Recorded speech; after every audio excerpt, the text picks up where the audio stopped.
কফির কাপে চুমুক দিতে দিতে পিঁপড়াদের সুশৃঙ্খল ও বিস্ময়কর জীবনযাত্রা দেখার এক অনন্য সুযোগ মিলছে থাইল্যান্ডের রাজধানী ব্যাংককে। দি অ্যান্ট কিপিং ক্যাফে নামের এই ব্যতিক্রমী ক্যাফেতে খুদে পিঁপড়াদের দলগত কাজ আর নিখুঁত সমাজ ব্যবস্থা দেখতে প্রতিদিন ভিড় করছেন নানা বয়সী দর্শনার্থী। 2 দশকেরও বেশি সময় ধরে বিভিন্ন প্রজাতির পিঁপড়া পালন করা কার্ন রোমাইয়াসাইয়ের স্বপ্নের এই ক্যাফে যেন পিঁপড়াদের এক জীবন্ত জাদুঘর। স্বচ্ছ পাইপের গোলক ধাঁধা আর কাচের তৈরি ভূগর্ভস্থ কৃত্রিম সুড়ঙ্গ পথে দেখা যায় তাদের নিখুঁত শৃঙ্খলা, দলগত কাজ আর বিস্ময়কর জীবনযাপন। বছরের পর বছর ধরে নানা জাতের পিঁপড়া সংগ্রহ করতে করতে একসময় আমার কালেকশন বিশাল হয়ে যায়। বন্ধু বা পরিচিতরা যখন এগুলো দেখতে আসতো তারা রীতিমতো তাজ্জব বনে যেত। তখনই মাথায় এলো ক্যাফে খোলার আইডিয়াটা। আমি চেয়েছি মানুষ এখানে আসুক, পিঁপড়াদের এই অদেখা ও অবিশ্বাস্য জগৎ সম্পর্কে জানুক, বিশেষ করে শিশুরা যেন বাস্তব অভিজ্ঞতা থেকে শিখতে পারে।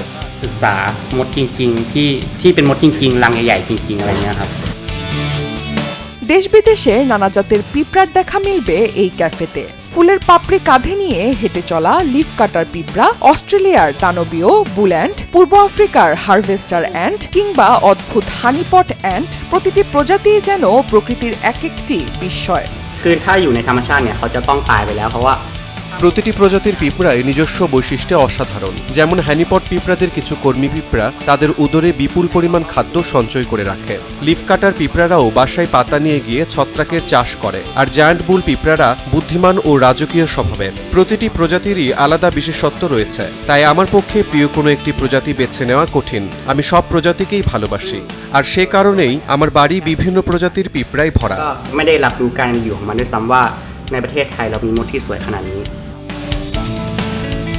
প্রতিদিনই এই ক্যাফেতে আসে নানা বয়সী মানুষ। কেউ বিস্ময়ে তাকিয়ে থাকে, কেউ খুঁজে পায় প্রশান্তি। আবার অনেক অভিভাবকের কাছে এটি হয়ে উঠেছে সন্তানদের জন্য এক অনানুষ্ঠানিক শ্রেণীকক্ষ। পিঁপড়াদের সমাজ ব্যবস্থা আমার খুব ভালো লাগে। তাদের প্রত্যেকের নির্দিষ্ট দায়িত্ব রয়েছে, সবাই কঠোর পরিশ্রম করে। এটা যেন সেই আদর্শ সমাজের প্রতিচ্ছবি যেখানে আমি বাস করতে চাই।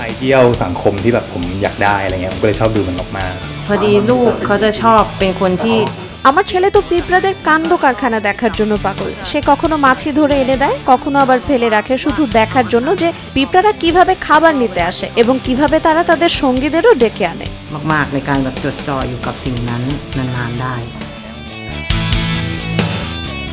ক্যাফে মালিক কার্নের বিশ্বাস, এই ক্ষুদে প্রাণীদের সমাজ থেকে মানুষ শিখতে পারে দায়িত্ববোধ, কঠোর পরিশ্রম আর একতাবদ্ধ হওয়ার মূল মন্ত্র। আর তাই ব্যাংককের এই ক্যাফে আজ কেবল কফি পানের আড্ডা নয়, বরং ক্ষুদ্র এক জগৎ থেকে জীবনের শিক্ষা নেয়ার এক অনন্য ঠিকানা। অনন্যা দাস, সময় সংবাদ।